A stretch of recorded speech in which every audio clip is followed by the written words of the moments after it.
All right, Dr. James Douglas, thanks for again for taking the time and going through that presentation, talking about how we can all make a difference, especially within our own communities. So I figured let's get you out here to my community's pond and kind of show you what I'm seeing and get your take on it. Okay. So what are we seeing here? They obviously sprayed for something. Can you explain the type of vegetation that was sprayed for? And Right. So this zone at the edge of the pond is called the littoral zone. It means the shallow water zone at the edge of the pond. And so these plants that are sticking up here would be what we call littoral vegetation.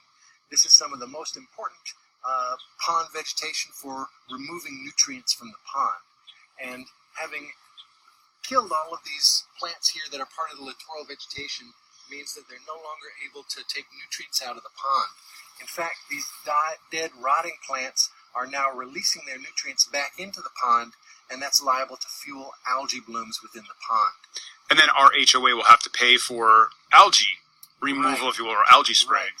Without these plants here, you're accelerating algae growth in the pond, and that means that the lake manager will have to come out again and treat for algae, and it ends up being a cycle of poisoning, regenerating nutrients, and poisoning again, which is really an unsustainable addiction for the environment. So it's a chemical cycle that we think as humans we need to keep this pond looking healthy. The other thing that I would like to examine about this pond is the so-called riparian zone. The riparian zone is the area from the edge of the water up the slope. And in Lee County, guidelines recommend that a 10-foot riparian buffer be established around these ponds. That means 10 feet from the edge of the water. That would be about up to here. And this whole area should be left unmowed to have lush aquatic and semi-aquatic vegetation. That not only removes nutrients from the pond, but it keeps so much nutrients from running off the lawns into the pond. So not only should we refrain from spraying the plants that are in the pond, we should refrain from mowing this whole 10-foot area around the edge of the pond. Now that buffer zone, that 10-foot buffer zone, it's not enforced, it's just recommended? It's a recommendation, which means it's a toothless law. It means that the county at some point recognized that this would be the right thing to do, but didn't have the guts to make it an actual law. Got it.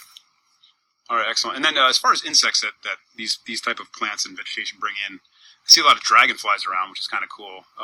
Does it attract any other? Well, dragonflies are great because they're some of the world's best mosquito eaters.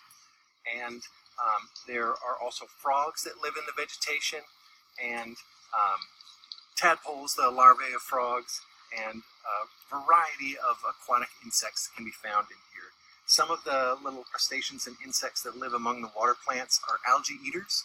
So having the plants here is a habitat for the animals that eat the algae, and that's another way that natural pond management can control algae levels. Got it. So it really comes down to the aesthetics of the pond. People need to get used to looking at things in their natural state rather than a well-manicured state. Is that really what it's going to take?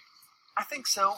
Certainly, since I learned about the role that these plants play in my education, I have a greater appreciation for areas that are well vegetated. And so now when I look at a lushly vegetated area, that looks good to me. Whereas someone that might not know what good the plants were doing would think it just looked a little bit messy. So a lot of times it's what we know affects our perceptions of whether it's being managed right or not. Perfect. Dr. James Douglas, FGCU, thanks a lot.